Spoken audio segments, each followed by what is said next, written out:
السلام عليكم ورحمة الله. الحمد لله نحمده ونستعينه ونستغفره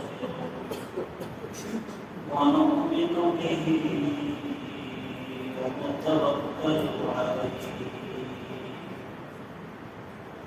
ونعوذ بالله من شرور أنفسنا ومن سيئات أعمالنا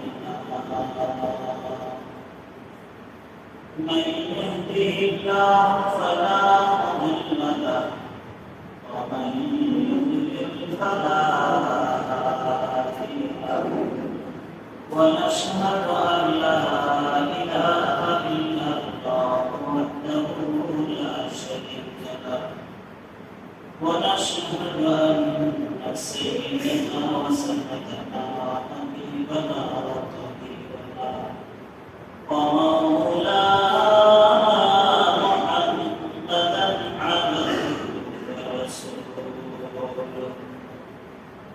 الذي أرسله بالحق بشيرا ونذيرا وداعيا إلى الله بإذنه وسراجا منيرا. أما بعد فأعوذ بالله من الشيطان الرجيم. بسم الله الرحمن الرحيم. ولقد أوحي إليك وإلى الذين من قبلك لئن أشركت ليحبطن عملك ولتكونن من الخاسرين. وقال النبي صلى الله عليه وسلم اجتنبوا السبع الموبقات. قالوا وما هن يا رسول الله؟ قال الشرك بالله والسحر وقتل النفس التي حرم الله إلا بالحق إلى آخر الحديث. صدق الله مولانا العظيم وصدق رسوله النبي الكريم ونحن على ذلك من الشاهدين والشاكرين والذاكرين والحمد لله رب العالمين. وقال تعالى في شان حبيبه مخبرا وآمرا إن الله وملائكته يصلون على النبي يا أيها الذين آمنوا صلوا عليه وسلموا تسليما.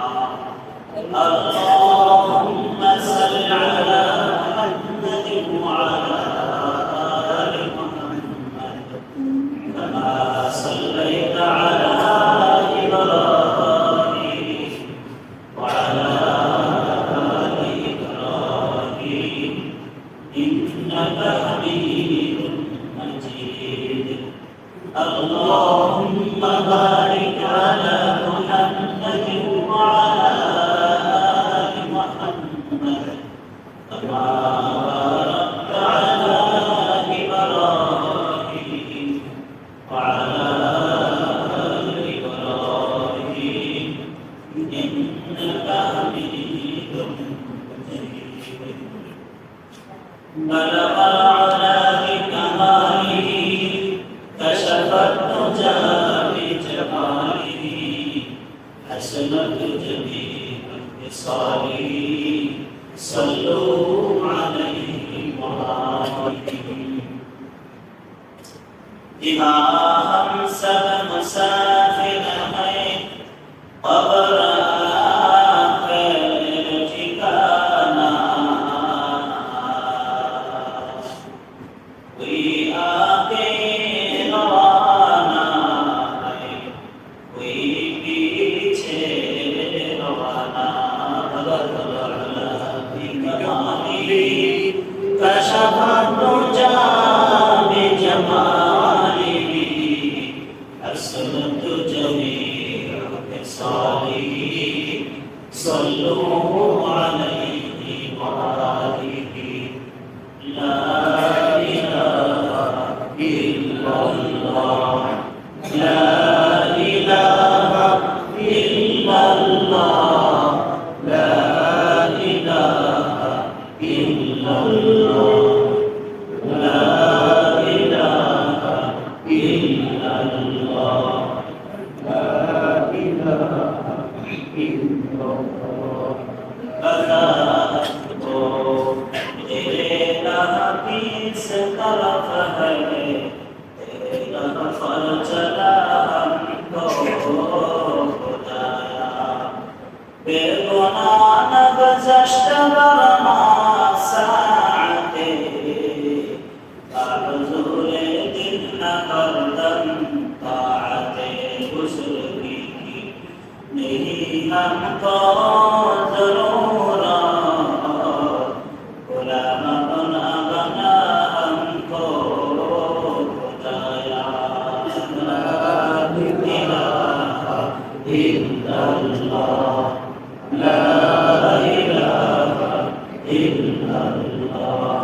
পছন্দ করে হাজারো রাস্তা থেকে মুক্ত করে পবিত্রতা অর্জন করে আল্লাহর সন্তুষ্টির উদ্দেশ্যে আল্লাহর মসজিদে আসা বসার তার মাধ্যমে দরুদ সালাম পেশ করার তৌফিক দান করেছেন জন্য সকলে শুকরিয়া আদায় করি আলহামদুলিল্লাহ।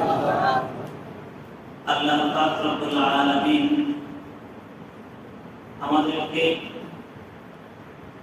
অনেক বেশি মহব্বত করে ভালোবেসে আমাদেরকে সৃষ্টি করেছেন। মহব্বত করেন ভালোবাসেন বিধায় আল্লাহ আমাদেরকে সৃষ্টি করে বেওয়ারিশ ছেড়ে দেন নাই, বরং আমাদেরকে সৃষ্টি করে নিয়মতান্ত্রিকতার সঙ্গে জীবনযাপন করার উদ্দেশ্যে দুনিয়ার বুকে আমাদেরকে নির্ধারিত পদ্ধতিতে প্রেরণ করেছেন। সাথে সাথে দুনিয়াতে আসার পর দুনিয়াতে চলতে ফিরতে উঠতে বসতে লেনদেন চলাফেরা কথাবার্তা যাবতীয় কাজ কাম করার ক্ষেত্রে আল্লাহ পাক রব্বুল আলামিন আমাদেরকে নির্দেশনা দিয়েছেন। নির্দেশনা দিতে গিয়ে আল্লাহ পাক রব্বুল আলামিন আমাদেরকে দুইটা জিনিস দান করেছেন। এক নম্বর, আল্লাহ পাক রব্বুল আলামিন আমাদের জন্য কিতাব দান করেছেন, যেখানে আমাদের চলাফেরা উঠা বসা কাজ কারবার সমস্ত কিছুর নিয়ম নীতি লেখা আছে। দুই নম্বর, ওই নিয়ম নীতি যে লেখা আছে সেটা বুঝে বুঝে পড়ে পড়ে পড়ায় পড়ায় বুঝায় দেওয়ার মতো মানুষ দান করেছে। কয়টা জিনিস দান করেছেন আল্লাহ তাআলা? দুইটা জিনিস। এক, আল্লাহ পাক রব্বুল আলামিন কিতাব দান করেছেন যেখানে সমস্ত নিয়ম কানুন লেখা আছে। দুই নম্বর, ওই নিয়ম কানুন বুঝে বুঝায় দেওয়ার জন্য প্র্যাকটিক্যালি দেখায় দেওয়ার জন্য আল্লাহ তাআলা রিজাল দান করেছেন, শিক্ষক দান করেছেন। সুবহানাল্লাহ। তো আল্লাহ পাক রব্বুল আলামিনের পক্ষ থেকে আমাদের জন্য যে কিতাব দেওয়া হয়েছে সেই কিতাবের নাম কোরআনুল কারীম। আর যে রিজাল্ট আমাদেরকে আল্লাহ তাআলা দান করেছেন তার নাম রাহমাতুল লিল আলামিন মুহাম্মদুর রাসূলুল্লাহ সাল্লাল্লাহু আলাইহি ওয়াসাল্লাম। আল্লাহ রব্বুল আলামিন কোরআন নাযিল করলেন, কোরআন নাযিল করে কোরআনকে বুঝিয়ে দেওয়ার জন্য নবী পাক সাল্লাল্লাহু আলাইহি ওয়াসাল্লামকে প্রেরণ করলেন। নবী পাক সাল্লাল্লাহু আলাইহি ওয়াসাল্লাম আসলে কোরআন নিজে বুঝলেন, আমল করলেন, আমাদেরকে বুঝাইলেন, আমল করার জন্য উৎসাহিত করলেন। তো এই কোরআনুল কারীমের ভিতরে আল্লাহ পাক রব্বুল আলামিন বিভিন্ন জায়গায় বিভিন্ন বিষয় আলোচনা করেছেন। কোন কোন জায়গায় আল্লাহ তাআলা নির্দেশ করেছেন, আদেশ করেছেন। কোন কোন জায়গায় আল্লাহ পাক রব্বুল আলামিন নিষেধ করেছেন, বিরত থাকতে বলেছেন। কোন কোন জায়গায় আল্লাহ পাক রব্বুল আলামিন এর কথা শোনাচ্ছেন, পুরস্কারের কথা, পুরস্কারের সুসংবাদ দিয়েছেন। কোন কোন জায়গায় আল্লাহ পাক রব্বুল আলামিন সতর্ক করেছেন, শাস্তির ভয় দেখাচ্ছেন। এরকম ভাবে আল্লাহ পাক রব্বুল আলামিন ৬০০০-এরও অধিক আয়াতের ভিতরে বিভিন্ন ধারায় আমাদের জন্য, আমাদের উপকারের জন্য, আমাদের লাভের জন্য, আমাদেরকে ক্ষতি থেকে বাঁচানোর জন্য বিভিন্ন বিষয় আমাদের জন্য নাযিল করেছেন। তো আলোচনার ভিতরে ভিতরে কখনো কখনো আমাদের লাভের আলোচনা করা হয়, যেমন রমজান মাসে রোজা রাখলে কি হবে সে সম্পর্কে আমরা আলোচনা শুনেছি। রাত্রে জেগে জেগে তারাবি নামাজ আদায় করলে কি লাভ হবে সেটা আমরা শুনলাম, জানলাম, আমলও করেছি আল্লাহ পাকের ইচ্ছায়, আলহামদুলিল্লাহ। যতদূর পেরেছি আমরা আমল করেছি।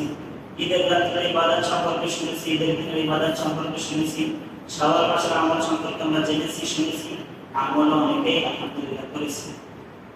সাথে সাথে দুনিয়াতে থাকলে আমাদের জন্য কিছু অন্যায় কাজ হয়ে যেতে পারে, আল্লাহ তাআলা জানেন কি জানেন না? বলেন, জানেন না? অবশ্যই দুনিয়াতে আমরা আসছি, আসার পর নেকির কাজ যেমন করবো, গুনাহের কাজ এরকম হয়ে যেতে পারে, আমাদের দ্বারা হয়ে যাওয়াটা স্বাভাবিক হতে পারে। তাই আল্লাহ রব্বুল আলামিন যেমন নেকির কাজের লাভের কথা শুনাইছেন, এরকম ভাবে গুনাহের ক্ষতির কথা শুনাইছেন, যেন গুনাহ থেকে আমরা বাঁচতে পারি। কি করতে পারি? গুনাহ থেকে বাঁচতে পারি। আল্লাহ রব্বুল আলামিন আল্লাহ হাবিব সাল্লাল্লাহু আলাইহি ওয়াসাল্লামের মাধ্যমে আমাদেরকে জানাইছেন ৭ প্রকারের গুনাহ এমন আছে যা মানুষকে ধ্বংস করে দেয়। কি করে দেয় বলেন? মানুষকে ধ্বংস করে দেয়। ৭ প্রকারের গুনাহ এমন আছে যে ৭ প্রকারের গুনাহ করলে, যে ৭ প্রকার গুনাহের সঙ্গে মানুষ জড়িত থাকলে মানুষ ধ্বংস হয়ে যায়। মানুষের দুনিয়াও বরবাদ, আখিরাতও বরবাদ। যেমন নাকি একজন মানুষ সুস্থ হয়, অসুস্থ হয়, সুস্থ থাকে, হঠাৎ অসুস্থতায় আবার ভোগে। তো সুস্থ থাকে আলহামদুলিল্লাহ, অসুবিধা নাই। অসুস্থতায় যখন ভোগে তখন তার চিকিৎসা করতে হয়। কিছু কিছু অসুস্থতা আছে যে অসুস্থতা মানুষকে ধ্বংস করে দেয়।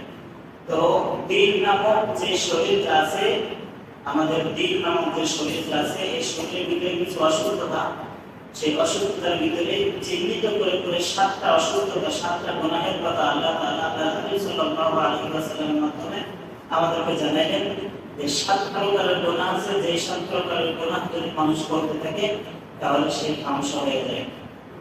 সর্বপ্রথম আল্লাহ তাআলার দরবারে করিয়া এই ৭ প্রকারের গুনাহ থেকে আল্লাহ তাআলা আমাদের সকলকে বাঁচার তৌফিক দান করুন। আমিন। ৭ প্রকারের গুনাহের মধ্যে যদি কোনো প্রকারের গুনাহ কারোর ভিতরে থেকে থাকে, আল্লাহ পাক রব্বুল আলামিন যেন পরিপূর্ণভাবে ছেড়ে দেওয়ার তৌফিক দান করুন। আমিন। ৭ প্রকারের গুনাহের ভিতরে কোনো প্রকার গুনাহ যদি তার ভিতরে না থাকে তাহলে সে যেন মওত পর্যন্ত এই গুনাহ থেকে বেঁচে থাকতে পারে। সকলে বলে আমিন। এখন আসি আমরা ৭ প্রকারের গুনাহ কি। আল্লাহ হাবিব সাল্লাল্লাহু আলাইহি ওয়াসাল্লাম হাদিস শরীফে বলেন, قال النبي صلى الله عليه وسلم اجتنبوا السبع الموبقات। ধ্বংসকারী ৭ প্রকার গুনাহ থেকে তোমরা সকলে বেঁচে থাকো। ইজতানিবু, তোমরা সকলে পরহেজ করো, বেঁচে থাকো। as-sab'a, ৭টা থেকে, al-mubiqat, যেগুলো ধ্বংস করে দেয়। ইজতানিবুস সাব'a al-mubiqat, ধ্বংসকারী ৭ প্রকার গুনাহ থেকে সকলে বেঁচে থাকো। সাহাবায়ে কেরাম রিদওয়ানুল্লাহি তাআলা আলাইহিম আজমাইন জিজ্ঞাসা করলেন, ইয়া রাসূলুল্লাহ, ক্বালু ওয়া মা হুম ইয়া রাসূলুল্লাহ, সেই আল্লাহ হাবিব সাল্লাল্লাহু আলাইহি ওয়াসাল্লাম বলেন সাত প্রকারের গুনাহের ভিতরে সর্বপ্রথম গুনাহ হইল আশরিকু বিল্লাহ। এক নম্বর হলো আল্লাহ তাআলার সঙ্গে শিরক করা। আল্লাহর সঙ্গে শিরক করা থেকে বেঁচে থাকতে হবে। যে ব্যক্তি আল্লাহর সঙ্গে শিরক করে ওই ব্যক্তি ধ্বংস, দুনিয়াতেও ধ্বংস, আখিরাতেও ধ্বংস। তার আমলনামা পরিপূর্ণ জীবন। শিরক কিভাবে করে মানুষ বলতে পারেন যে এই বয়ান আপনি করবেন যারা কাফের আছে, মুশরিক আছে, হিন্দু আছে, নাসারা আছে, বৌদ্ধ আছে, তাদের কাছে। আমাদের কাছে বলতেছেন না, আমাদের কাছে বলার কারণ আমরা দুই প্রকার শিরক করি। একটা হলো প্রকাশ্য শিরক, আর একটা হলো গোপন শিরক। প্রকাশ্য শিরক যেটা সরাসরি আল্লাহ তাআলার সঙ্গে শরীক করা, আল্লাহ তাআলাকে অমান্য করা, আল্লাহ তাআলাকে একাধিক মনে করা, নাউযুবিল্লাহ, আমাদের রিজিকের মালিক অন্য কাউকে মনে করা, ইত্যাদি ইত্যাদি সরাসরি শিরক। আর একটা হলো গোপন শিরক। সেই গোপন শিরক অনেক সময় আমরা করি, নিজেরা বুঝতেও পারি না। ওই গোপন শিরক থেকেও আমাদেরকে বাঁচতে হবে। উভয় প্রকার শিরক মানুষকে ধ্বংস করে দেয়। প্রকাশ্য শিরকও মানুষকে ধ্বংস করে, গোপন শিরকও মানুষকে ধ্বংস করে। শিরক করার একটা পদ্ধতি, নূরানি পদ্ধতিতে শয়তান আমাদেরকে ধোঁকা দেয়, আর নূরানি পদ্ধতিতে নূরানি শয়তানেরা আমাদেরকে পথ দেয়। কি বললাম কথাটা? নূরানি পদ্ধতিতে শয়তান আমাদেরকে ধোঁকা দেয়, আর নূরানি শয়তানেরা আমাদেরকে পথ ভোলায়, নূরানি পদ্ধতিতে ধোঁকা দেয়। আপনারা আবার ধারণা খারাপ করেন নূরানি মানে কি থাকে না, তার মানে দেখাই খুব সুন্দর, কালিমাতুল হাক্কিন উরিদা বিহিল বাতিল, কথা সত্য মতলব খারাপ, কথা সত্য মতলব খারাপ। কথা যেটা বলেছেন এটা সত্য, উদ্দেশ্য ভালো না, উদ্দেশ্য ভালো না, এটাকে বলে নূরানি পদ্ধতিতে ধোঁকা দেওয়া। তো শিরকের একটা পদ্ধতি হলো, মনে করেন জুমার নামাজ আদায় করেছি অথবা ঈদের নামাজ আদায় করেছি, আদায় করার পরে গিয়েছি কবর, ইসলামিক কবর জিয়ারত করতে। কবর জিয়ারত করা শিরক না, কিন্তু কথা পূর্ণটা শুনতে হবে, পূর্ণটা বুঝতে হবে। কবর জিয়ারত করা শিরক না। তবে কবর জিয়ারত করলাম, ঠিক আছে, এখন আশেপাশে তাকায় দেখি আমি ছাড়া আর কেউ দেখা যায় না। এখন কি করলাম, আমি আমার বাবার কবরে যে সিজদা দিয়ে দিলাম। কি করলাম? সিজদা দিয়ে দিলাম। বাবা আমার জন্মদাতা বাবা হতে পারে, আবার আমার কি তথাকথিত পীর বাবা হতে পারে, তথাকথিত পীর বাবা হতে পারে। আমি বলেছি নূরানি পদ্ধতির ধোঁকা। অনেকেই আপনাদের বিভিন্ন রকম বোঝায় সোজায় আমার জায়গায় নেই, যেখানে যেয়ে বাবার এত দরবারে কেউ ফেরে না খালি হাতে, যারা মজা আছে সব নিয়ে বাড়ি হয়। এই যে একটা কায়দা আছে, অনেকেই কি করে বাবার দরবারে যে চপাটা চিন্তা মারা। এই যে শিরক, কঠিন শিরক, এই শিরক করলে কি হবে? আপনার আমার আমল নামা সব শেষ, দুনিয়াও শেষ, আখিরাতেও শেষ। পুরো একটা মাস রমজানে রোজা রাখলাম, রমজান রোজা রাখলাম, তারাবি নামাজ আদায় করলাম, আল্লাহ তাআলার বিধান মান্য করলাম, দেখে দিলেন কে? আল্লাহ। অথচ ঈদের দিন ঈদের নামাজ পড়ে যায়, সেটা করলাম বাবার কবরে। বাবার কবরে যখন সেটা করেছি, কেউ না দেখলেও যিনি রোজার প্রতিদান দিবেন তিনি দেখে ফেলছেন। আল্লাহ তাআলা দেখেন না সন্তান? হ্যাঁ, আল্লাহ তাআলা দেখে ফেলছেন। তো বলছে যে রোজার সমস্ত হিসাব শেষ, এটা শেষ হয়ে গেল জীবন। এই জন্য বলা হয়েছে হাদিসের ভিতরে আশরিকু বিল্লাহ, আল্লাহ তাআলার সঙ্গে শরীক করলে মানুষ ধ্বংস হয়ে যায়, দুনিয়াতেও ধ্বংস, আখিরাতেও ধ্বংস। শিরক যে ব্যক্তি করে ওই ব্যক্তিকে আল্লাহ তাআলা বড় ঘৃণা করেন। শিরকের গুনাহ আল্লাহ তাআলা মাফ করেন, শিরকের গুনাহ আল্লাহ তাআলা কি করেন না? মাফ করেন না। এই জন্য সকলেই সকল প্রকার শিরক থেকে বেঁচে থাকবো। আল্লাহ আমাদের তৌফিক দান করেন, সকলকে আমিন। আমিন। আমরা অনেক সময় কথায় বলতে বলি অমুক কাজটা না করলে কেউ হতো না, যদি এখানে না যেতে এই হতো না, এটা না করতে সে হতো না, এই কাজ করলে বেঁচে থাকিস, ইত্যাদি ইত্যাদি অনেক কথা বলি। এইগুলো বলে ভালো আছে না, এর ভিতরে শিরকের বন্ধ আছে। আল্লাহ আমাদেরকে দুই নম্বর ওয়াসি, তিন নম্বর হলো জাদু করা। কি করা? জাদু করা। এই জামানায় জাদুর কথা কম, সত্য কথা, কিন্তু কিছু কিছু মানুষ এখনো আছে যারা এই জাদুকে তদবির নাম দেয়। কি নাম দেয়? তদবির। তদবিরের নামে জাদু টনা করে, মানুষকে ক্ষতি করে। একটা মেয়ের বিবাহ ঠিক হয়েছে, আর একজনের সহ্য আছে না, দুই চোখে ফসফস করে বলতেছে, হ্যাঁ ওর মেয়ে এত সুন্দর থেকে বিবাহ, কি করে? তদবির করে। এই তদবির করার মাধ্যমে দেখা যায় কখনো সেই প্রেম দিতেছে, অমুক করেছে, তমুক করেছে, নানান দাম শিরকি কাজ কাম করে, শিরকি কালাম দিয়ে, উমরি কালাম দিয়ে তদবির করে, জাদু টনা করে। এর কারণে কি হয়? যাকে ক্ষতি করার চেষ্টা করেছে সে ক্ষতির ভিতরে পড়ে যায়, আর নিজের দুনিয়া আখেরাত শেষ করে ফেলে। এই জন্য এই ধরনের কোনো অন্যায় কাজ কেউ করবো না। বিশেষ করে যুবক ভাইদের লক্ষ্য করে বলি, যুবক ভাইরা অনেক জায়গায় মন স্থির করে ফেলে যে ওখানে আমার সমাধান হতে হবে, ওখানে আমার সেটেল হতে হবে। তো দেখা যায় যে কোনো কারণে হচ্ছে না, তো সে আশ্রয় গ্রহণ করে, জাদু টনা করে, সেখানে আশ্রয় গ্রহণ করার চেষ্টা করে, যত সম্বন্ধে আসুন সব ফিরে যায়। এটা করা যাবে না, এটা হলো জাদু। এই জাদু যে করে সে তার আমল নামাকে ধ্বংস করে, নিজের ধ্বংস হয়, অপরকে ধ্বংস হয়।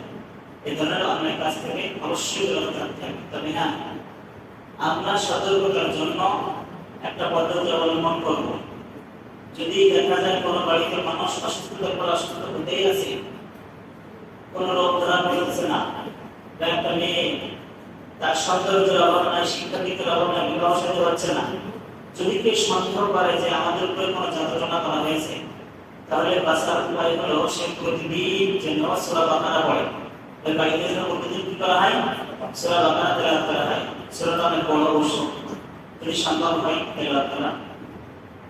আর একটা আমল হলো, ছোট আমল, সেটা হলো প্রতিদিন ফজরের নামাজের পর তিনবার সূরা ইখলাস, মানে কুল আল্লাহ সূরা, তিনবার সূরা ফালাক, তিনবার সূরা নাস, এই সূরাগুলো তিনবার করে পড়তে।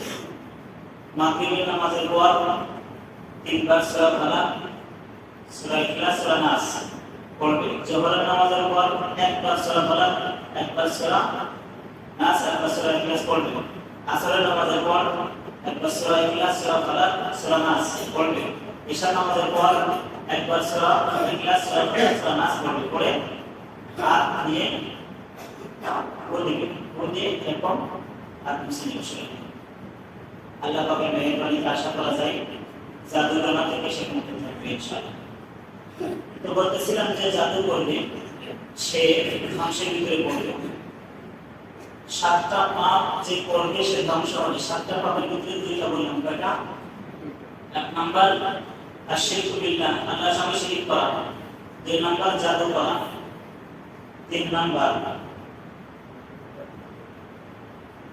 وقتل النفس التي حرم الله إلا بالحق, অন্যায়ভাবে হত্যা করা। যে ব্যক্তি অন্যায়ভাবে হত্যা করবে ওই ব্যক্তি ধ্বংস হবে। এখন বলেন, ন্যায়সঙ্গতভাবে হত্যা করা আমাদের জন্য বৈধ আছে তো? হ্যাঁ, আমাদের জন্য ন্যায়সঙ্গত হত্যার অনুমতি আছে। যদি ন্যায়সঙ্গত হত্যার অনুমতি হয় তাহলে কাজী বিচার করে সমাধান দিবেন, যার বিরুদ্ধে হত্যা করার হুকুম আসবে তাকে হত্যা করবে জল্লাদ। কোন জল্লাদ?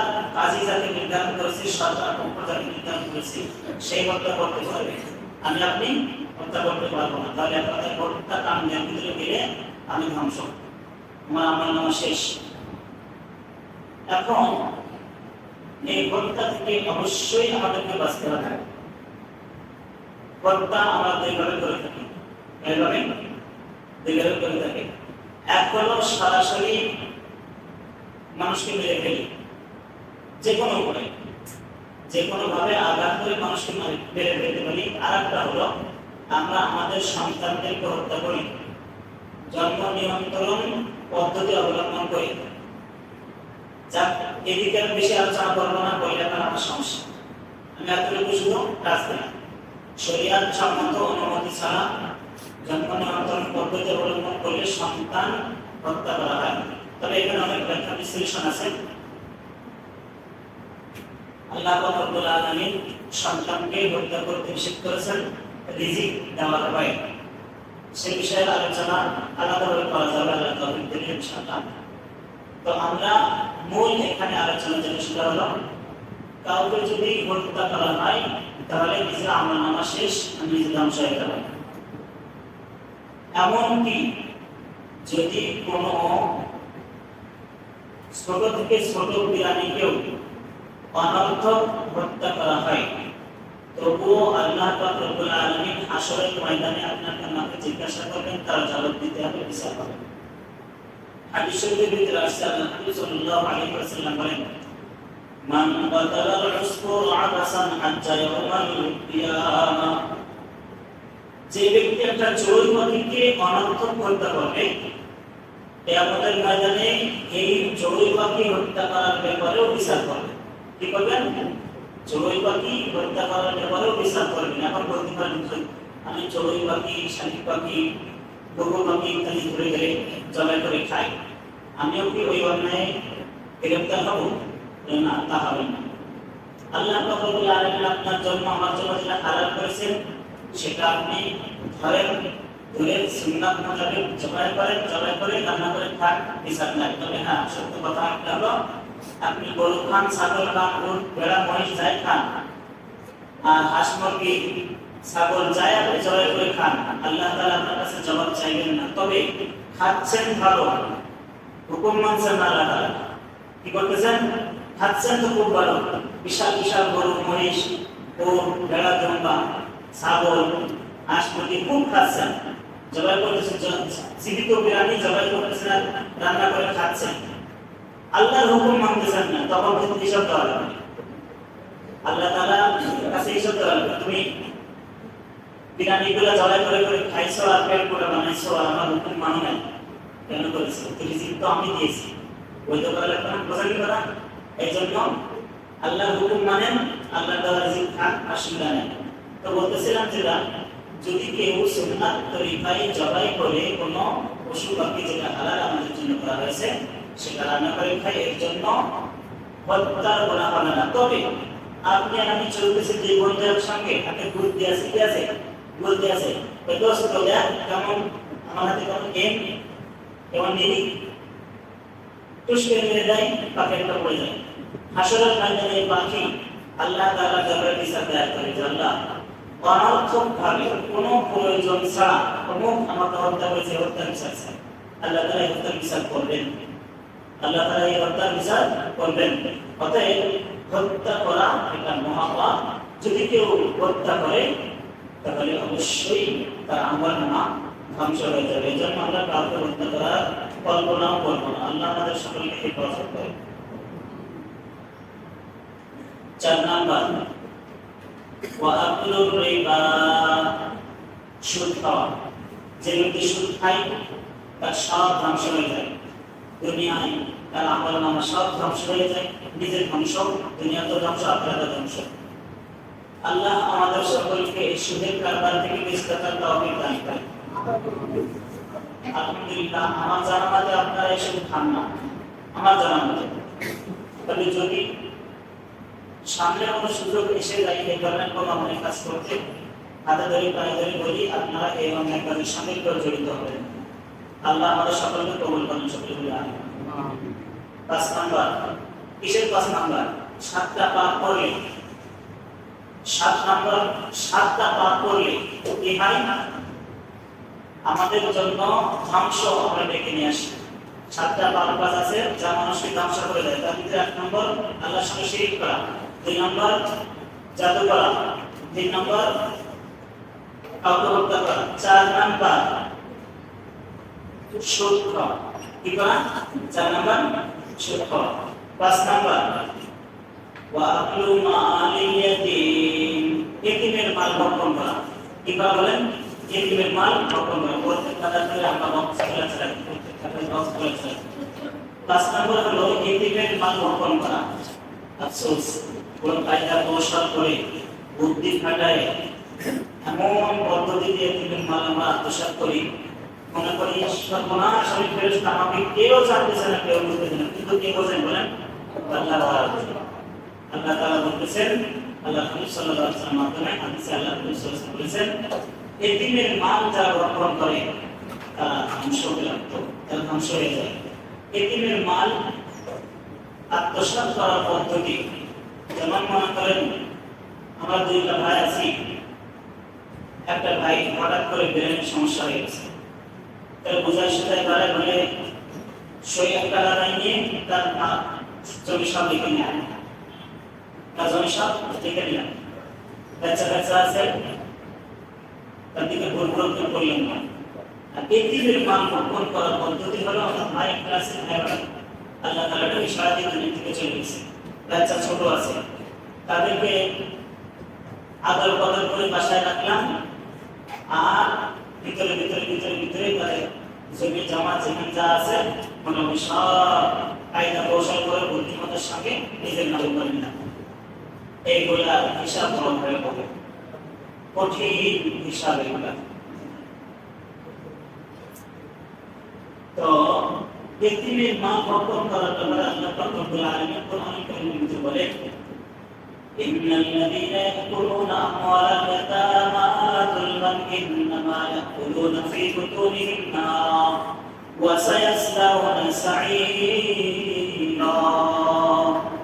আল্লাহ পাক রব্বুল আলামিন বলেন, ওই সমস্ত লোক যারা এতিমের মাল ভক্ষণ করে, ইন্নাল লাযীনা, ওই সমস্ত লোক যারা ইয়াকুলুনা আমওয়ালাল ইয়াতামা, এতিমের মাল খায়, এতিমের মাল ভক্ষণ করে, শুধু খায় তা না, ভোগ করে, যুলমান অন্যায় করে, ইন্নামা ইয়াকুলুনা ফী বুতুনিহিম, তারা তাদের পেটে প্রবেশ করায় শুধুমাত্র নারা, জাহান্নামের আগুন। কি বলেন? জাহান্নামের আগুন। আমার বানানো কোনো কথা না, কোরআন কারীমের আয়াতে আল্লাহ তাআলা বলেন, ইন্নাল লাযীনা ইয়াকুলুনা আমওয়ালাল ইয়াতামা যুলমান ইন্নামা ইয়াকুলুনা ফী বুতুনিহিম নারা। দুনিয়ার বুকে যে সমস্ত মানুষ এতিমদের মাল ভক্ষণ করে, অন্যায়ভাবে বুদ্ধি কৌশল করে নিজের সম্পদের ভিতরে এতিম সন্তানের সম্পদ ঢোকায় নাই, তারা পেটের ভিতরে ইন্নামা ইয়াকুলুনা ফী বুতুনিহিম নারা, জাহান্নামের আগুন তারা পেটের ভিতরে ঢোকাচ্ছে। শুধু জাহান্নামের আগুন পেটের ভিতরে ঢোকাচ্ছে সম্পদ দিয়ে আল্লাহ তাআলা ক্ষান্ত করেন নাই। আল্লাহ রব্বুল আলামিন বলেছেন, ওয়া সায়াসলাউনা সাঈরা, খুব শীঘ্রই তারা প্রজ্বলিত আগুনের ভিতরে লেলিহান শিখাময় জাহান্নামের ভিতরে দাও দাও করে জ্বলতে থাকে। আল্লাহ আমাদের সকলকে হেফাজত করে, আল্লাহ আমাদের সকলকে এতিমের মাল ভক্ষণ করা থেকে হেফাজত করে।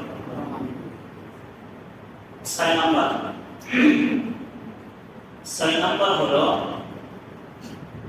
ওয়াতাওয়াল্লি ইয়াওমাল হাক, যুদ্ধের সময়, ওয়াতাওয়াল্লি ইয়াওমাল সাহ, যুদ্ধের সময় যুদ্ধের ময়দান থেকে পলায়ন করা, যুদ্ধের ময়দান থেকে পলায়ন করা।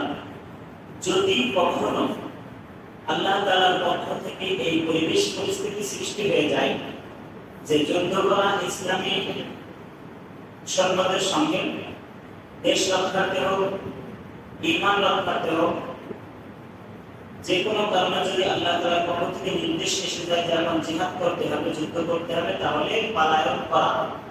এই পলায়নকারী ব্যক্তি নিজে ধ্বংস। যে 7টা পাপ করলে মানুষ ধ্বংস হয়, তার একটা হলো যুদ্ধের ময়দান থেকে পলায়ন করা। এখন কথা হচ্ছে, আমাদের দেশে বর্তমান জিহাদ করার পরিবেশ নাই, এখন আমাদের জন্য এই হুকুম না। তবে আকাঙ্ক্ষা রাখতে হবে মনের ভিতরে, যদি কখনো আল্লাহ রব্বুল আলামিন না করেন, যদি কখনো যুদ্ধের পরিবেশ এসে যায়, জিহাদ আমাদের করতে হয়, তাহলে স্বতঃস্ফূর্তভাবে সন্তুষ্ট চিত্তে লাব্বাইক বলে সাড়া দিয়ে আল্লাহ তাআলার রাস্তায় নিজে কুরবান হওয়ার জন্য, আল্লাহ তাআলার কালিমাকে উদ্দীন করার জন্য, দ্বীনকে সমুন্নত রাখার জন্য নিজের তাজা রক্ত ঢেলে দিয়ে হলেও নিজের জীবন উৎসর্গ করে হলেও অবশ্যই আমি জিহাদে অংশগ্রহণ করব, আমাদের সকলকে এই নিয়ত রাখতে হবে। যদি কোনো ব্যক্তি এই নিয়ত না রাখে, যদি এই জিহাদকে অপছন্দ করে, তাহলে তার জন্য সতর্কবাণী হলো আল্লাহ হাবিব সাল্লাল্লাহু আলাইহি ওয়াসাল্লাম হাদিস শরীফে বলেছেন, যদি কোনো ব্যক্তি যুদ্ধের ইসলামী জিহাদের পরিবেশ পাওয়া সত্ত্বেও ইসলামী জিহাদ না করে আর এই অবস্থায় সে মৃত্যুবরণ করে, তাহলে কেমন যেন সে মুনাফিক হয়ে মারা যাবে। এখন আমাদের দেশে যদিও যুদ্ধে জিহাদের কোনো পরিস্থিতি নাই, তবুও আকাঙ্ক্ষা রাখতে হবে যদি আল্লাহ তাআলা পরিবেশ সৃষ্টি করে দেন, অবশ্যই সর্বপ্রথম যে জীবন দেবে সে হলো আমি। ঠিক আছে না বলেন? এই আকাঙ্ক্ষা রাখতে হবে। আল্লাহ আমাদের সকলকে মানসিকভাবে তৈরি থাকার তৌফিক দান করেন। আমিন।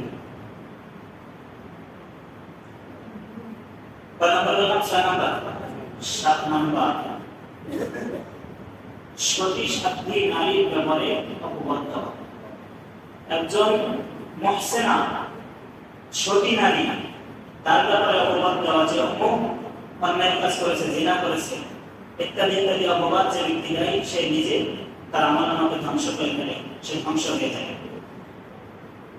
এই জন্য কারো ব্যাপারে কোনো প্রকার অপবাদ আমরা দেব না। অনেক সময় দেখা যায় কারোর সঙ্গে শত্রুতা আছে, মেয়ের বিবাহ কি গুলির বিবাহ ঠিক হয়েছে, এখান থেকে ফোন লাগাই, ছেলেদের বাড়িতে সে ফোন লাগাই বলে অমুক জায়গা নাকি আমার বিবাহ সম্বন্ধ শুনছে আপনাদের, হ্যাঁ শুনছেন কিছু, কি সম্ভব কিছু বলেনি বলে বলেছে মেয়ে লেখাপড়া করেছে এরকম দেখতে মুখ মুখে সেই অমুক স্কুলে পড়েছে, অমুক মাদ্রাসায় পড়েছে, তার ভাই এই বয়সে রাতুল্লাহ ভাই বোন বলছে, আর কিছু বলেনি না, খারাপ কোনো রিপোর্ট বলেনি না, এর কথা বলে ফোন রেখে দিই। তার মানে সন্দেহ থাকে কি যে বলে একটা দোষ একটা বলবে, দোষটা তো সে নিজেও জানে না, কিন্তু কি বলে ঠিক আছে, যদি কোনো দোষ না বলে ঠিক আছে বলে দেখেন কেমন মজা লাগে।